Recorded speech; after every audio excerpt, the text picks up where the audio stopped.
nó có này sky bao nhiêu phun nữa ấy nhưng ở thường cha thường để sky nó chẳng đã bay gì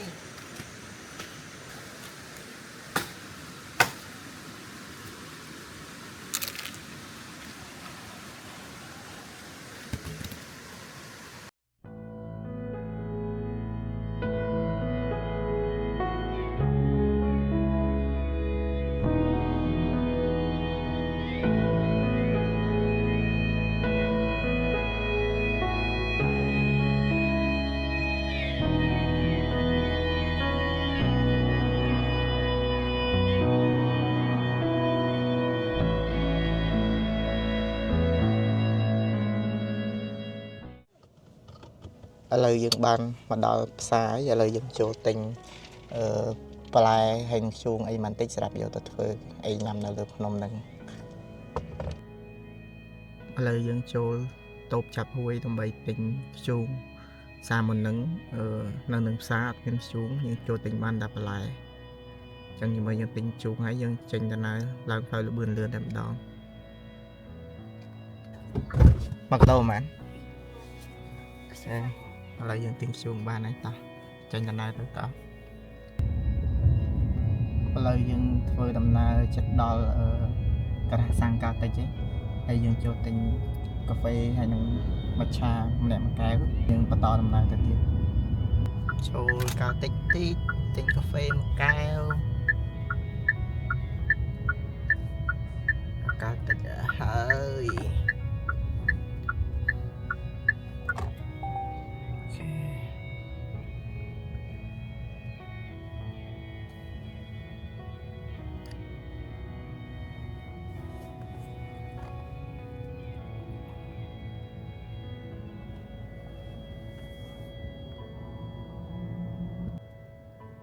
ឥឡូវហានីខ្ញុំគាត់ចូលទៅទិញកាហ្វេហើយចូលនៅក្នុង Starmart របស់កាតិចអញ្ចឹងជាមួយយើងបានកាហ្វេយើងនឹងបន្តដំណើរទៅទាំងអស់គ្នាឥ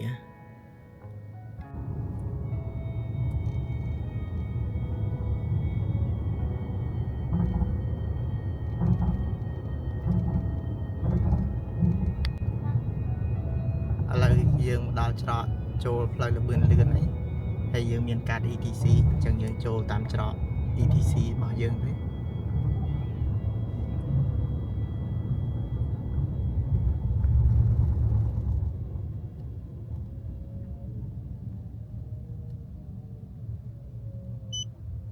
ទឹកលុយយើងនៅសល់$4.37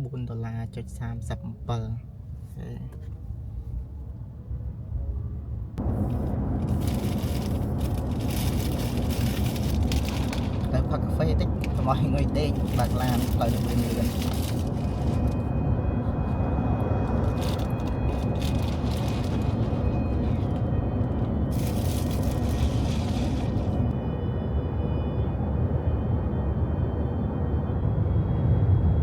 យាយរួមទៅខ្ញុំចូលចិត្តធ្វើដំណើរនៅលើផ្លូវលឿនលឿនព្រោះ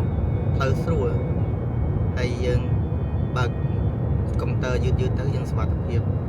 ហើយទេសភាពតាមដងផ្លូវស្អាតមែនទេមានភ្នំមានដើមត្នោតស្រស់ស្អាតខ្លាំង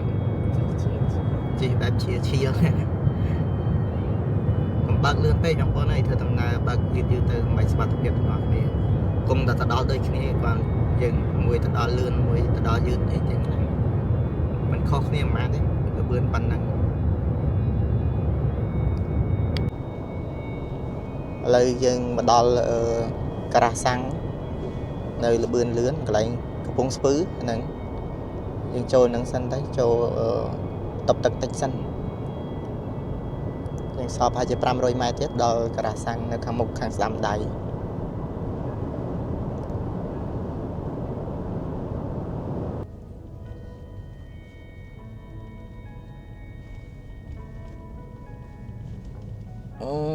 មកដល់ហើយចូលបាត់ដៃបាត់ជើងបន្តិចហើយចាំយើងបន្តដំណើរទៅទៀត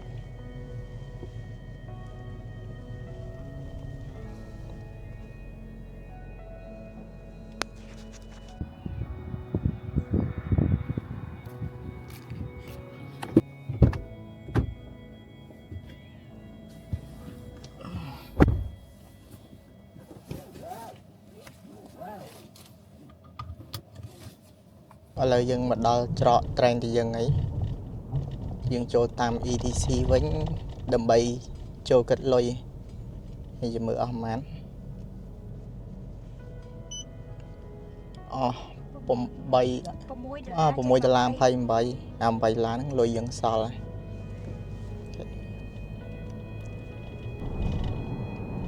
តបពីយើងចេញពីផ្លូវលបឿនលឿនមកឥឡូវយើងមកដល់ផ្លូវជាតិលេខ4ហ្នឹងយើងត្រូវបត់ឆ្វេងបត់ឡើងទៅខាងភ្នំគិរីរម្យ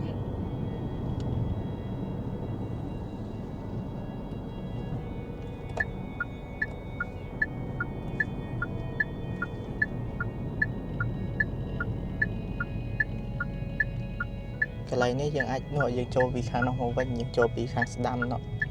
តែនេះខ្ញុំចូលម្ដុំការ៉ាសាំងសិនដើម្បីជប់ឡានទិញអីវ៉ាន់មួយចំនួនទុកទៅបោះតង់នៅលើនៅជើងនៅអាជើងនេះអាច្រកចូលនេះក៏គេមានលក់មាន់លក់បាយម្ហូបអីដែរអញ្ចឹងបងប្អូនទិញពីក្រោមនេះទៅហើយក៏បានដែរខ្ញុំមានអីវ៉ាន់ខ្លះមកពីទេសហើយអញ្ចឹងខ្ញុំទិញតាមមួយចំនួនដែលខ្វះ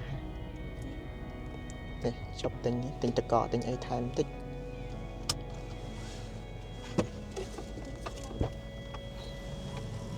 ឥឡូវហាន់នេះខ្ញុំគាត់ចុះទៅទិញតកក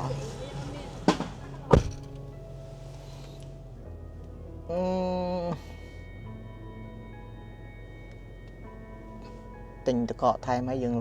ឡើងទៅលើភ្នំហើយឥឡូវយើងទិញតកកទិញអីហើយអស់ហើយអញ្ចឹងយើង direct ឡើងទៅលើភ្នំម្ដង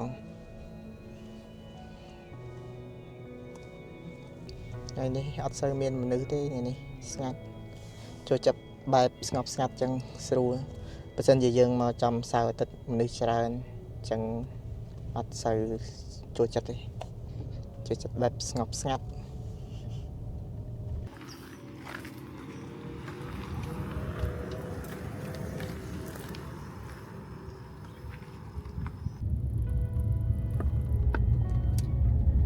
ស្វាបន្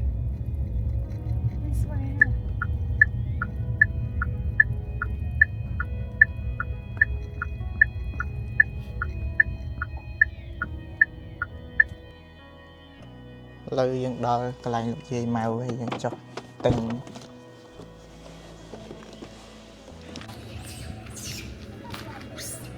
គេបលែងយូរហើយប៉ុន្តែវាក្នុងមួយថ្ងៃមកពីដងវាមកតែព្រឹកហើយឆ្ងាយយីបងតែជិះចុះដល់ថ្ងៃដកទឹកឲ្យលែងជាភាសាទេយកបោះឲ្យវាមិនមកប្រើទេអត់ស្អែកគេយកមកបលែងហ្នឹងមិនមែនមកស្វា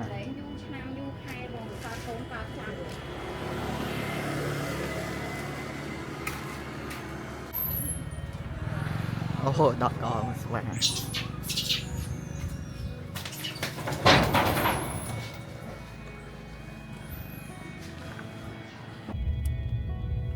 ្ទាប់ពីយើងចូលអុជធូបកន្លែងលោកយាយម៉ៅសុំសេចក្តីសុខសេចក្តី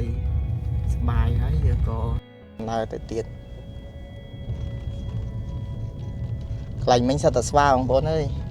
អ៊ីអ្នកលក់ថាមួយថ្ងៃដេញតែស្វាហត់អី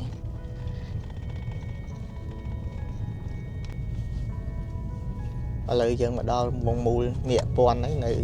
លើភ្នំគិរីរម្យចូលទិញ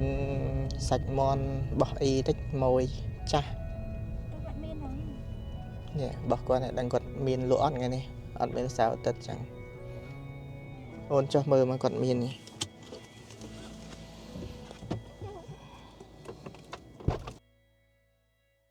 ឥឡូវយើងមកដល់វងមូលអ្នកពាន់ហើយខ្ញុំមានមួយចាស់របស់ខ្ញុំនៅនឹងខ្ញុំឈប់ទិញបាយមកពេលថ្ងៃសម្រាប់ញ៉ាំពេលថ្ងៃព្រោះដោយសារ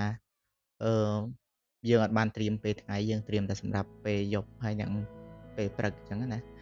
ទៅដល់ម្ហូបគាត់អត់ទាន់ឆ្អិនគាត់ឆ្អិនបានតែត្រីហើយនឹងបុកអាំងអីហើយនៅសល់មាន់យើងចង់ទិញសាច់មាន់អញ្ចឹងក៏គាត់រៀបចំអាំងជូនយើងហើយគាត់ឲ្យយើងទៅអង្គុយចាំកន្លែងគាត់សិនគាត់មានជាអង្រឹងនៅក្បែរហ្នឹងគាត់ចង់ឲ្យយើងតែគាត់ស្រួលបងប្អូនតិចស្រួលក៏យើងនៅចាំគាត់ហ្នឹងចង់ប្រហែលជាកន្លះម៉ោង ឡើងគាត់នឹងស្រួលបងប្អូនខ្ញុំគេងលេងចង់លក់មែនទែនហើយកន្លះម៉ោងគួរសមតែមកអាចយើងទៅដេតខ្លួនបានគួរសមបន្ទាប់ពីគាត់រៀបចំខ្ចប់បាយម្ហូបឲ្យយើងហើយយើងបន្តដំណើរទៅទៀតយើងរៀបចំទៅបោះតង់នៅទឹកធ្លាក់ដំណាក់2បងប្អូនយើងផ្លូវហ្នឹងស្រួលទេអាចធ្វើដំណើរឡានទាបក៏បានឡានខ្ពស់ក៏បានអាចទៅរួចយើងធ្វើដំណើរតាមខ្លងទ្វារវត្តចាស់យើងចូលទៅបានបន្តិចទៅហើយមានផ្លូវបត់ស្ដាំយើងបត់ស្ដាំតាមហ្នឹងទៅបងប្អូនអាចមើលនៅក្នុងវីដេអូហ្នឹងបានដល់ផ្លូវបំបែកនេះយើងអត់ទៅឆ្វេងទេយើងមកខាងស្ដាំហើយបងប្អូនគាត់លក់ដូរនៅម្ដុំហ្នឹងច្រើនអូយផ្លូវគឺរៀងកឡុក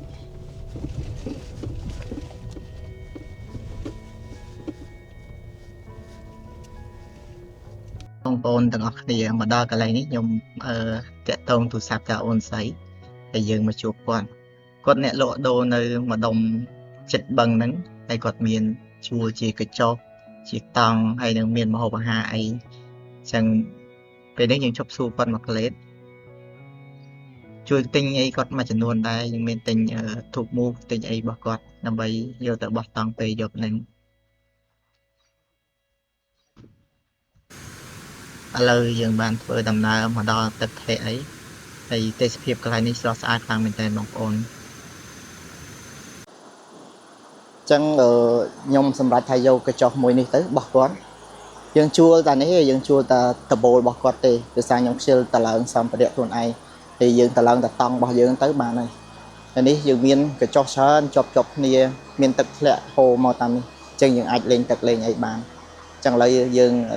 តម្លាក់អីវ៉ាន់យើងសិនព្រោះថ្ងៃអីឥឡូវម៉ោងប៉ុន្មានម៉ោង1:23នាទីហើយឥឡូវយើងរៀបចំតម្លាក់អីវ៉ាន់របស់យើង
1ជាងហើយយើងរៀបចំញ៉ាំបាយថ្ងៃទាំងអស់គ្នា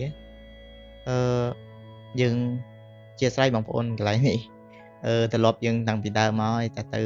ព្រៃអញ្ចឹងដឹងថាដៃហើយអត់មានស្លាបព្រាមានអីទេដៃឆ្ងាញ់ណាស់ញ៉ាំមិនតាន់បានប្រហែលផងហានីខ្ញុំថាអីបងដូចជាក្លៀនចង់ធ្វើពងមាន់អាំងហើយនឹងប៉ាត់អាំងចឹងក៏តាន់បានអីផង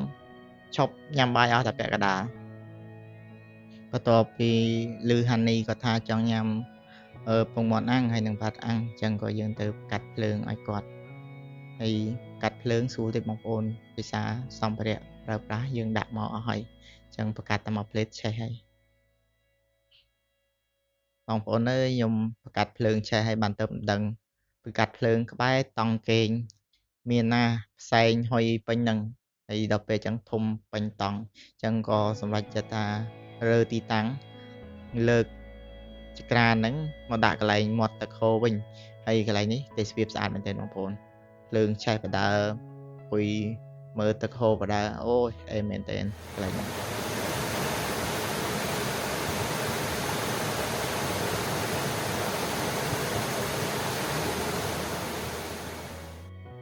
តបពីយើងបង្កាត់ភ្លើងហើយបែកញើសស្អិតខ្លួនតែម្ដងអញ្ចឹងក៏សម្រេចចិត្តថាដោះអាវចុះទឹកលើហ្មងហើយបងប្អូនអើយកាលមុនមានតិចពេកមានអីខ្លះតែឥឡូវចប់ហើយបើពោះសឹកខ្លាំងនៅនេះសួរលេងបងប្អូនទឹកហូរមកល្មមលេងហើយទឹកអស់ជ្រៅហើយត្រឹមលើក្បាលជង្គង់ឆ្លៀតកំពុងតែងុចទឹកហ្នឹងហានីខ្ញុំគាត់បានចិត្តបន្លែហ្នឹងសម្រាប់ញ៉ាំជាមួយនឹងពងមាន់អាំងហើយនឹងប៉ាត់អាំងរបស់គាត់ហ្នឹងគាត់ឆ្លៀតចិត្តបដើទៅហើយភ្លើងរបស់យើងកំពុងតែកាត់បដើហើយចាំមើលតាជូងយើងមានល្ងើកពេលណាយើងចាប់ផ្ដើមដាក់អាំងប៉ាត់ហើយនឹងពងមាន់អាំងរបស់យើងអញ្ចឹងវីដេអូយើងមានតែប៉ុណ្្នឹងទេរងចាំតាមដានភាគ2បន្តទៀតបងប្អូនកុំភ្លេចជួយចុចlike share និង subscribe ម្នាក់មួយផងដើម្បីទទួលបានវីដេអូភាគ2បន្តទៀតអរគុណច្រើន